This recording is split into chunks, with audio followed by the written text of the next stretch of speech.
برای سلام خسته نباشید خدمت دوستان گلاب بتون. آقا ما تو این ویدیو میخوایم راجع به افغانستان با هم دیگه صحبت کنیم.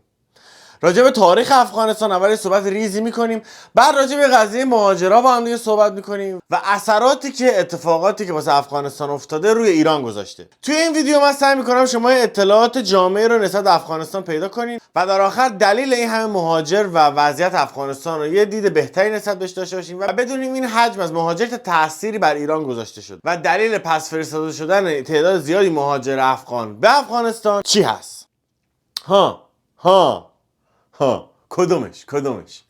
کدومش؟ به نظرت میخوام راجع به بیلاخو صحبت کنم یا لبات؟ راجع به جفتش. میخوام همین جوری که قیمت لباتو داری مزن نمی کنی لایک و هم بفشاری. I don't ever slow up,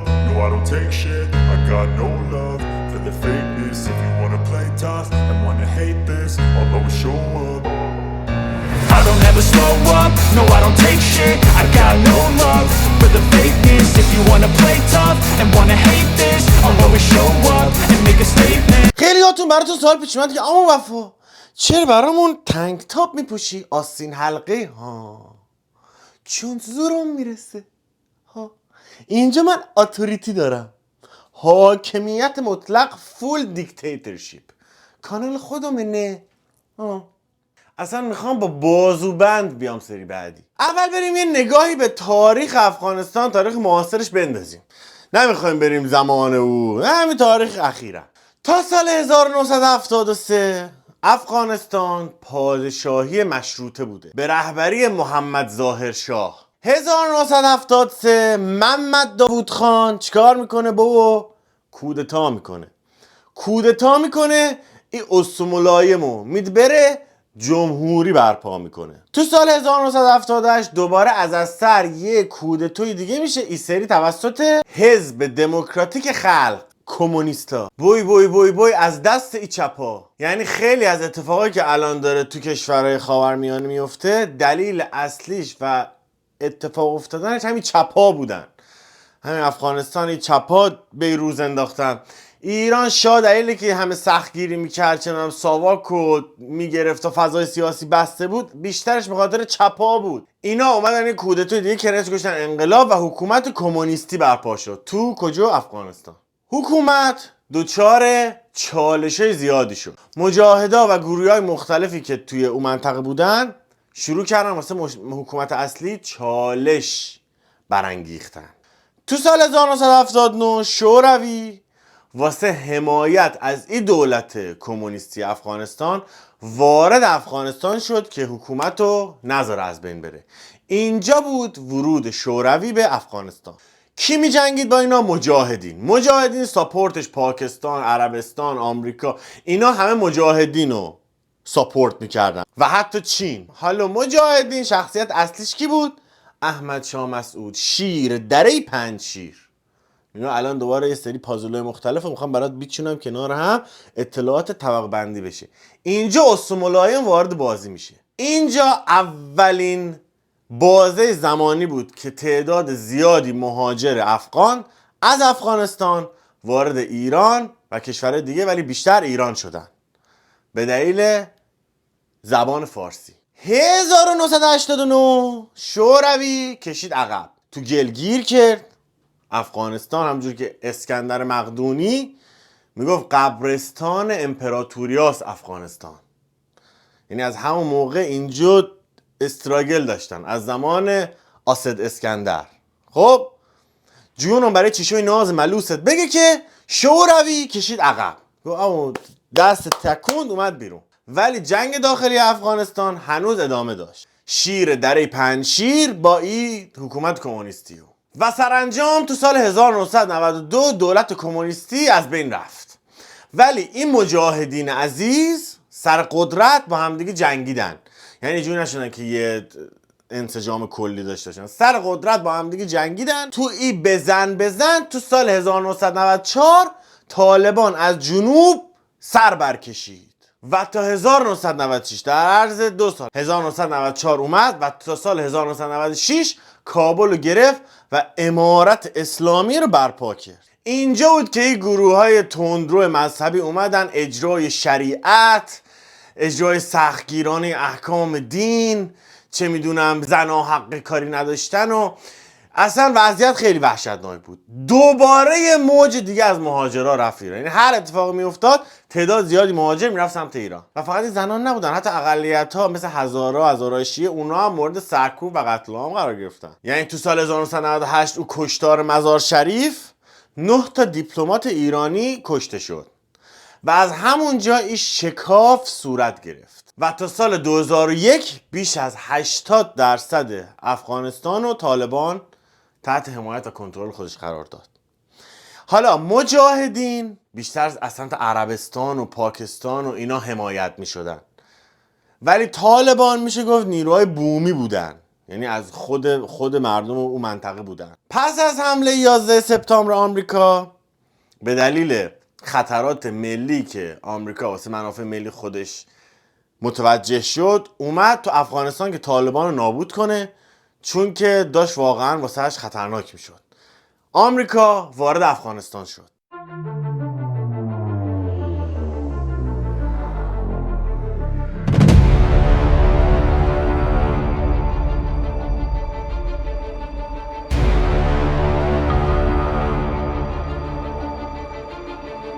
وقتی که دولت طالبان از بین رفت توسط آمریکا، یه دولت جمهوری تشکیل شد، انتخابات آزاد، قانون اساسی نوشتن، یه بچه آبادانی صورت گرفت، تلاش خودشونو کردن که یه ذره ثبات بدن به منطقه. واسه همین تعداد زیادی مهاجر برگشت به سمت افغانستان. تو این دوره مهاجرت معکوس داشتن، یعنی از بقیه جا رفتن سمت افغانستان، ولی با این حال باز فساد بود، وابستگی شدید بود، این طالبان بودن هنوز، ولی شرایط یه ثبات نسبی، یعنی ثبات نسبی یعنی ثبات نداشت، نسبت به قبل ثباتش بیشتر بود. اون هم تازه ثبات رو تو چی ببینی؟ چون این خود طالبان بود که بی ثباتی به وجود می آورد. وقتی خودش تو دولت باشه، خود دیگه کی دیگه بی ثباتی ایجاد کنه؟ پس وقتی اینا رو میکنن بیرون، طبیعتا هم اینا بی ثباتی ایجاد میکنن. واسه همین واسه دولتی که تشکیل شده بود اینا خیلی مشکلات به وجود آوردن. درسته تو شهرهای بزرگ خیلی جنگ نبود، ولی توی جاهای پرت و دور افتاده مثل تو مثلا دهها و اینا، اینجا هنوز جنگ بود با طالبان و اینا. چون نگاه اینا میرفتن طالبان رو بکشن، طالبان های مردم دیگه، همینا که مغزشویی میکنن، جوونه بیچاره افغان رو میکننشون جزو طالبان، چه از این کارا میکنه. میاد که سال 2021 اینجا زمانی که آمریکا میکشه میکشه بیرون، میتکونه میاد بیرون، دوباره طالبان در عرض یه چشم به هم زدنی تمام افغانستان رو میگیره و دوباره امارت اسلامی رو تشکیل میده، دوباره روز از نو روزی از نو، با اینکه تمام ایدئولوژی یکی بود، روند یکی بود، ولی یه رویکرد محتاطانه تری رو گرفتن. یعنی یه ذره از خلای قضیه کم کردن، کمتر خلای بازی در آوردن، یه ذره حالت شسترفته تر وارد دنیای سیاست شدن. هنوز حقوق زنها پایمال میشد، اقلیت‌های مذهبی هیچ، ولی مردم افغانستان خسته بودن. تحریم‌ها و قطع کمک‌های خارجی باعث بحران‌های شدید اقتصادی تو افغانستان شد و مجدداً بعد از اینکه طالبان دوباره اومد و امارت اسلامی دوم رو تشکیل داد، موج جدیدی از مهاجرت‌ها شکل گرفت و همه مهاجرت‌ها اکثرا ایران بود. حالا چالش‌هایی که افغانستان توی مدت باش دست پنجه نرم کرد و باعث بی‌ثباتی شد، دلایل مختلفی داشت. همونجوری گفتم دهه‌ها جنگ و بی‌ثباتی، اینا می اومدن اونا میرفتن، اینا میزدن اینا رو، اونا می اومدن این حکومت رو برمی‌انداختن، دوباره اونا برمیگشتن. خب این هر چقدر تو تلاش کنی ثبات به وجود بیاری، با عوض شدن یه حکومت 100% بی‌ثباتی دامن کشور رو تا چند دهه میگیره تا بخواد ثبات به ثبات تا میاد چند سالی دولت دوباره عوض میشه. دلیل دوم انزوای بین‌المللی بود که بعد از 2021 که طالبان اومد، دیگه تحریم‌ها، کسی کار به کار اینا نداشت، کسی اصلا اینا رو به رسمیت نشناخت. حال ایران ها اینا اومدن حتی بهشون سفارت افغانستان رو دادن. نگاه اینا برای که یه ماچی به آمریکا ندن حاضرن به همه آخونده ها.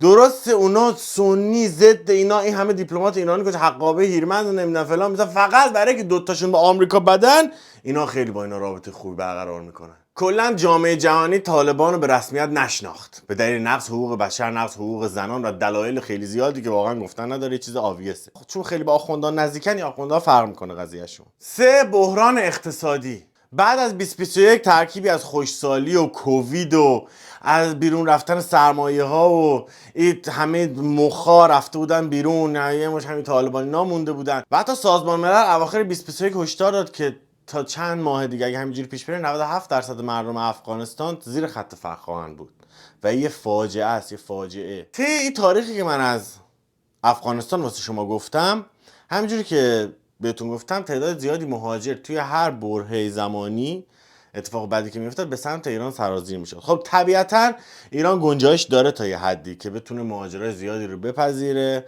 و تو خودش حل کنه، ولی وقتی که ایران خودش دچار بحران اقتصادی میشه به دلیل تحریما و 1001 مشکل اقتصادی دیگه، توانایی نداره که بتونه از چند میلیون مهاجر از یک کشور دیگه که به صورت غیرقانونی وارد شدن تیکر کنه، تواناییش نداره، یعنی توی ملت خودش میمونه و هرچی جلوتر میره چون بحران اقتصادی ایران بدتر میشه، ایران تمام سوراخ و درزاشو مجبور به ناچار ببنده که بتونه جواب ملت خودشو بده. ملت خودش که نمیتونه بکنه بیرون، تنها راهش اینه که بتونه خرجاشو کمتر کنه و این تعداد زیادی مهاجر که اکثرا به صورت غیرقانونی وارد کشور شدن خرجای زیادی رو دست دولت میذارن. یعنی حتی قبلا یادمه که وضع ذره بهتر بود مدرسه هم اجازه داشتن برن، ولی الان جدیدن قوانین راضی اونها خیلی سختگیرانه تر شده و حتی اونایی که ازدواج صورت گرفته، مثلا پدر یارو افغان مادرش ایرانیه، بازم طرف افغان تبار محسوب میشه چون از پدر میرسه. یعنی دولت ایران طرف اون ایرانی قبول نداره که مادرش ایرانی باشه.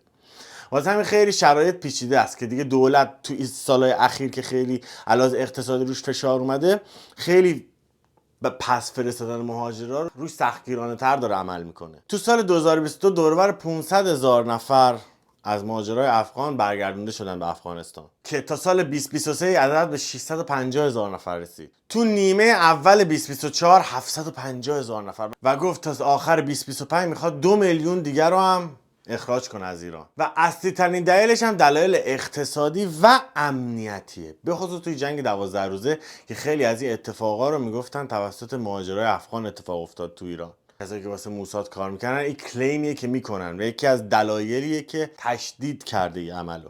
حالا همه اینا به کنار، یه سری موضوعی هست که ما با این مسائل توجه کنیم. خیلی از اینایی که اومدن تو ایران واقعا بیچاره برگره میکشنش. یعنی مثلا طرف مدافع حقوق زنان بوده یا با طالبان جنگیده، خب برگرده میکشنش، یعنی وقتی میفرستنش برگرده انگار حکم قتلشو دادن. یه مسئله که باید توجه بشه. مسئله دوم که باید توجه بشه این که تو افکار عمومی من میبینم تو فضای مجازی خیلی برخورد ناجوان مردانه با همسایه‌های ما میشه. به نظر من شما به خودتون بزنید جای اینا خیلی مظلومن. نگاه همه ملیت خوبت توش هست، تو نمیتونی همه رو حالا یه چیز بد از یه نفر دیدی همه رو به چش بزنی. خیلی آدمای خوب توشون هست، خیلی آدمای بد توشون هست، مثل خود ما. اینا هم یه ملتی هستن که اصلا تا چند وقت پیش هممون یکی بودیم و این نهایت سنگدلیه. من یه سری برخوردات تو فضای مجازی میبینم که با افغانای بیچاره میشه که اومدن ایران، حالا طرف غیر قانونی اومده ایران، حق داری میخوای بکنیش بیرون، غیر قانونی اومده، ولی دیگه برخورد بد، فحاشیات، تمسخر، یعنی خیلی برخورد ما بیشتر از حده، واقعا بوی ترشی میده اینو برخورد. ما وقتی که نمیتونیم با یک کشور همسایه‌ام که زبونشون هم با اون یکی، حالا به خاطر مشکلات بدی که تو کشورشون اومده مجبور مهاجرت شدن، اینقدر بد برخورد میکنیم، مطمئن باش تبعات برای خودمون داره. حالا کاری به کارما و اینا ندارم ولی واقعا خیلی حرکت ناجوان مرد. تو خود این همه ایرانی از ترس جمهوری اسلامی خاطر این آخوندات فرار کردن این ور اونور، اقصا نقاط دنیا به اینا جا دادن اینجوری. حالا درسته بعضی جام حرکات نجات پرستانه انجام میشه، ولی چیزی که من جدیداً به خصوص دارم توی چند وقت اخیر میبینم که بر علیه افغانا داره انجام میشه تو ایران خیلی زیاد از حد دیگه خیلی. اصلا به نظر من مخالف نجات پرستی ام. یعنی به نظر من یکی از عقب افتاده ترین کاری که میتونه که انجام بده که نجات پرست باشه، بر توجه به نژاد، رنگ پوست، زبون یه نفر بخواد راجع به طرف فکر کنه، راجع به طرف تصمیم بگیره. و این اتفاق متاسفانه تو ایران خیلی زیاده. شما به اینا توجه کنید که اینا خودشون قربانی هن. اونجا یارو طالبانه، حالا خیلی تفاوتی واقعا با آخوندان نداره، ولی طالبان اونجا، یعنی بره اونجا خیلی هاشون رو میکشن. اینا هم دستشون به جای بند نیست، صداشون رو کسی نمیشنوه، خوبیت نداره. مرام ما ایرانی‌ها خیلی بیشتره. میخواید اخراجشون کنید، با احترام کامل اخراجشون کن. دیگه این فوشا و نمیدونم اخراج افغانی تو اخراج فلان تو کامنت ها می‌نویسن و لحن بد، و من بعضی وقتا دیدم برخورد فیزیکی میکنن تو خیابون با این بیچارا. نکنین، اینا خیلی هاشون واقعا مظلومن. حالا آدم خوب و بد همه جا هست، ولی به نظر من این خلاف جوان مردانگیه. من خواستم اول داستان اینا رو براتون توضیح بدم که بفهمید چقدر تاریخ سیاسی پرفراز و نشیبی داشتن که به این روز رسیدن. اینا هم که نفت، اینا ندارن مثل ایران نفت بفروشن، که درست سر حقابه هیرمند خیلی بد کردن، حقابه رو ندادن، خیلی طالبان دیپلمات ایرانی کرد، ولی اونا حکومت طالبان، خود اینا هم که اینجا به اونا مشکل دارن. من اصلا کاری به قوانین کشور ندارم که حالا این قوانین غیر قانونی اومده، قانونی. من رو نوع برخورد مشکل دارم، رو نوعی که برخورد میکنی مشکل دارن، به خصوص تو فضای مجازی، به خصوص تو خیابون برخورد فیزیکی میکنن با اینا. خیلی حرکت زشت. من به هیچ عنوان تایید نمیکنم و امیدوارم شما بعد از این ویدیو متوجه شده باشین که اینا خودشون چقدر زجر کشیدن و از رو ناچاری اومدن اینجا. حالا درسته میگن اومدن اینجا خیلی از کارا رو، به خصوص الان که خود ایران انقدر بحران اشتغال داره، خیلی از شغلا رو گرفتن اینا، ولی اینا کسایی بودن که سالها اینجا بودن، مال امسال و پارسال نیست. حالا چون وضعیت اقتصادی اومده خیلی کم، وضعیت اقتصادی خیلی بد شده، تو داری حس میکنی این قضیه رو. پس خواهش میکنم یه ذره مراعات کنین، واقعا در شأن یه شهروند ایرانی نیست.